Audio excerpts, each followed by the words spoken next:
I got on the plane, and I was really, devastated at that point. And all I could do was basically cry about the whole experience. I guess as I was telling my parents, when I was afraid of the disappointment that I might cause them, or I was crying because of the hurt and the pain that they were feeling. Finding out that I was HIV positive was more devastating because it just changed all my plans. I was pretty much floundering. I was kind of lost. I no longer had a direction or a plan or anything like that. It's really weird to think that I would really consider suicide, but I did.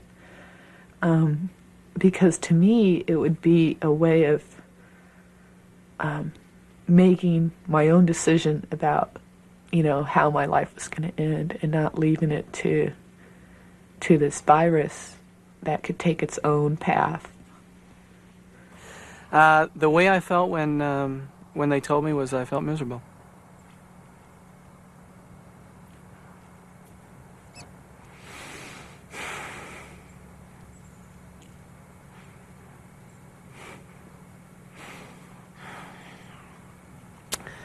Miserable and very sad. That's about it.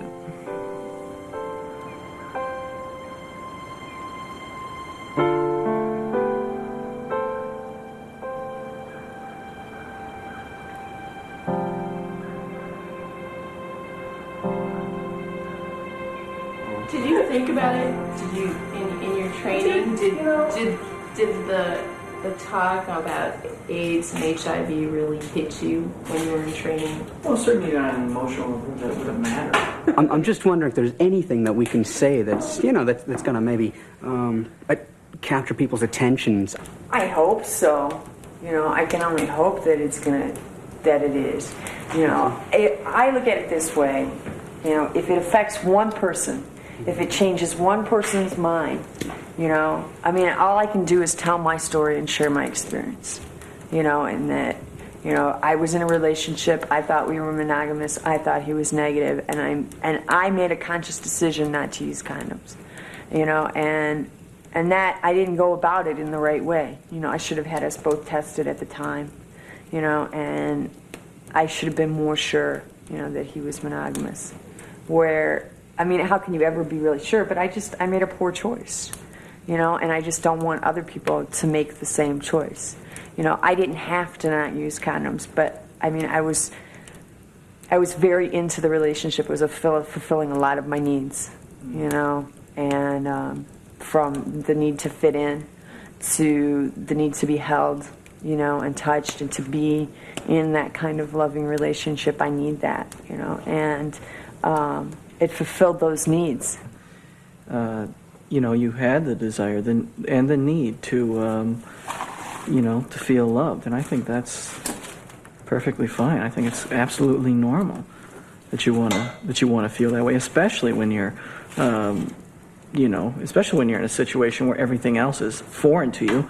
Something happens, on the way back home, when you're lonely, or when all of a sudden you find yourself with someone. The lines are clearly drawn as long as we're in a setting like this. Life happens. It's very clinical. But as soon as you toss passion or love or lust into the picture, then all of a sudden the lines blur, and it's much more difficult to be logical. And I'm sure I was a victim of that as much as anyone else. And well, it's like being in the States and feeling safe and secure amongst your family and friends, and then you move halfway across the world. You're in a different country, different culture, different language, and you're not really, you're not in your element. You don't fit in, and you want to fit in. Mm-hmm. And, you remember your education that you got. HIV and AIDS is out there now. There is so much publicity on it. And some people look at it and really take it to heart, and then they go overseas and they kind of forget it all. And it's still there. And it's probably hardest hit there. Like for me, I know a lot of feelings of immortality went into it. Like I was young and I was American, and I I was pretty much invulnerable. I think I began to shed some of that, some of the American ideas, and this again might have been the beginning of the downfall. To try to live as an in-country national, or at least to understand what was going on in country. Does that make any sense? Sure, makes sense. It makes a lot of sense. It could happen when you don't think it can happen. I was so safe when I was kind of exploring my sexuality, because I was so aware of HIV. But then when I was in a loving relationship, monogamous relationship, he loves me, I love him, there's trust, and then, a person's my guard went down, it's just... We used to have some of these discussions, and we used to, there were persons in my group who would actually say, yeah, I'm going to be celibate for the next 2 years. I'm engaged. I'm going to wait until I get back home, and then we're just really going to get it off. But I don't know that anybody, I don't know personally anyone, well, I take it back. I know one person from my group of 50 that remained celibate for the entire 2-year tour.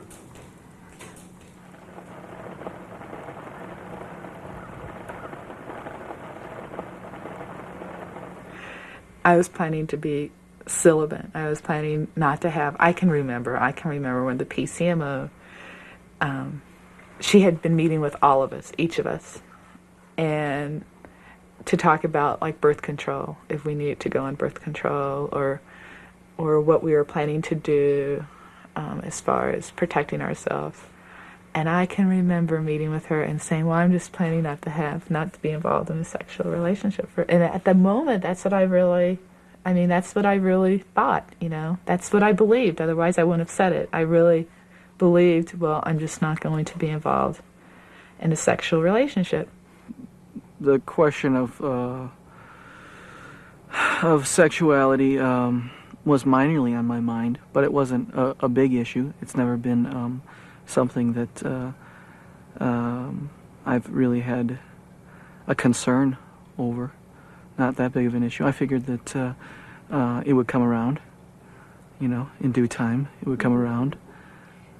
As far as being sexually active and going out into the field, I think a lot of it was I was open to a relationship. I wasn't closing the door as far as, I didn't plan on meeting anyone there. I certainly never took that into account, the human need that I had to touch. I don't know whether it's cultural or if it's a human thing, but when you get into cross-culture, you can't cross that cultural boundary. Whether they do it among themselves, it's hard for you to do it with the nationals, with the people that you're with, even when you're close to them. There were many beautiful women, and there were many propositions. Eventually, you kind of, you break down, and you seek companionship. You seek to be with someone else, and so all of these factors kind of work together. Loneliness certainly had something to do with it.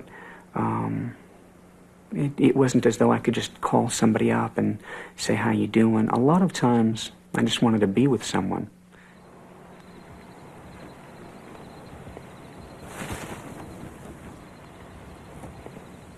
Well, the relationship was different because it was with a national, and it was a cross-cultural relationship, and he had all his thoughts or ideas on how he thought it should be. And he put some pressure on me, not to use condoms. He would, he didn't want to have sex, or it was uncomfortable, or he couldn't come, or, there was a lot of things that he said. So he put some pressure on me to not use condoms. And I kind of accepted that. I didn't have to, but I kind of accepted that. But this was kind of my life type of thing. It kind of symbolized to me everything that I was doing at that time, and it was a cross-cultural relationship. It was exciting for me, I can't remember like the actual situation, but I basically, told them we need to use condoms, and so I put it on him, and we used condoms. And then as months went by, we both wanted to not have to use condoms if there was a way we didn't, So that's when I talked to my PCMO about that, and he had the HIV test where I also had the HIV test where PCVs received care. But I did not look directly. I've had people say, well, did you look directly at his test results? And no, I didn't, but he had it done the same place where PCVs have their tests done. So, and again, I wouldn't have even considered thinking that we could have an HIV test done, hoping that it was going to be negative for both of us, and then we could have unprotected sex, had there not already been that trust for me, for him. I already felt like I trusted him. So this was just something that we needed to do, the last thing we needed to do before we could have unprotected sex. And so when the tests came back negative, yeah, that was when we had unprotected sex. And even then, I know even when you think, I know condoms should have been used even at that point. But in my heart, I felt that he was a really good person. And so I kind of took that, and because of the respect and the slow pace that we took, I just felt this was right. And so, he had his tests. We went through and we used condoms, and we saw each other basically my entire service.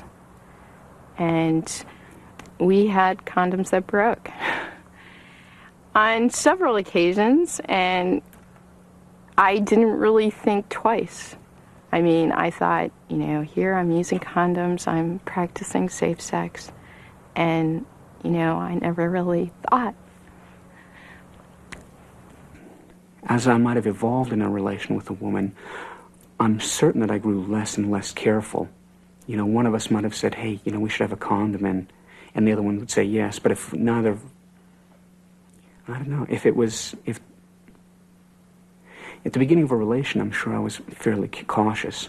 But as that relation progressed, and as we felt we knew each other, we certainly took more chances than we should have.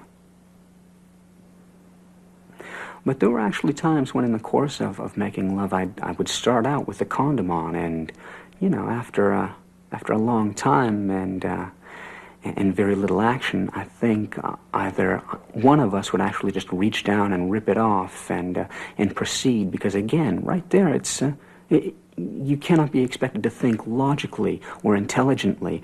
There's only one thing on your mind, or it might not even be on your mind or on the both of your minds.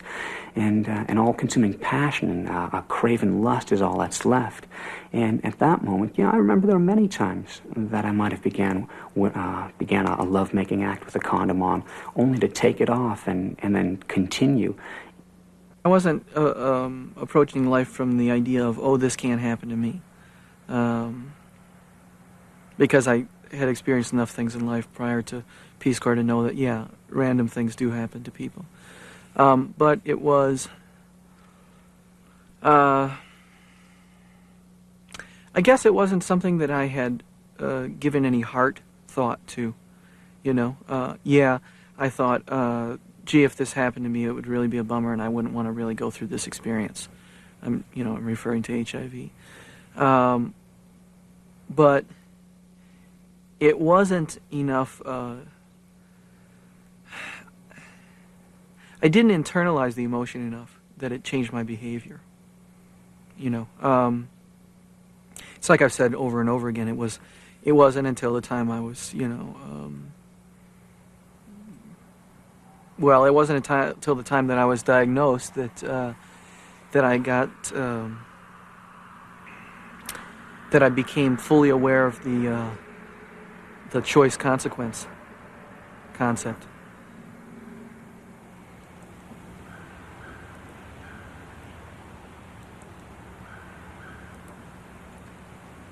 What would I do different?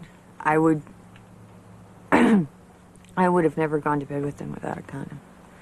That's what I would do different. And if there is a beautiful relationship, you know, and you're enjoying each other, I don't think there's anything wrong with it.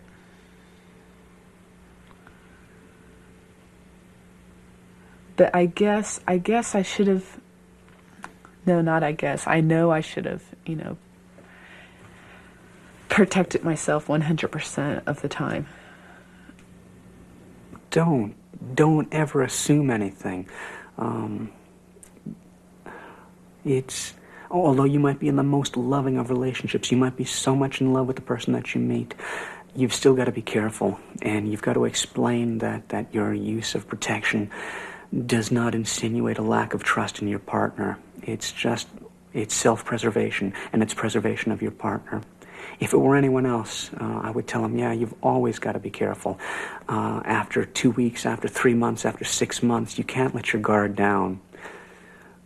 Just because you're in a culture where women are secondary does not mean that you have become secondary, you know, and you know, that you do have the power to say no, that you do have the power to make decisions about your sexual relationships, you know, that you do have, you know, you do have that right. What I really want to say right now, I guess, is that it's something, you know, a person has to try to make decisions about practicing safer sex, you know, over and over again. You know, it's not like once you decide you're going to have safer sex, it's going to be, that's the way your life, you know, that's your lifestyle choice. It's a constant decision. You will find yourself lonely, and you will certainly find yourself seeking solace and companionship. And when these times come, just try to be smart, try to be careful, try to maintain that logical edge. Try not to cast your caution aside. Remember everything that you know now, everything that you're thinking now. Remember this 6 months down the line when you have that relation. I think you really have to be aware that it's out there, that you can't be, you know, 100% sure. You can only do as much as you possibly can from awareness and education, safe sex, abstinence. I mean, it's there. I don't know how to get the message to you that, you know, I can only hope that you won't come back and this won't happen to you. I mean, it's been really difficult. And it's difficult for me to tell you about this. I've been really private.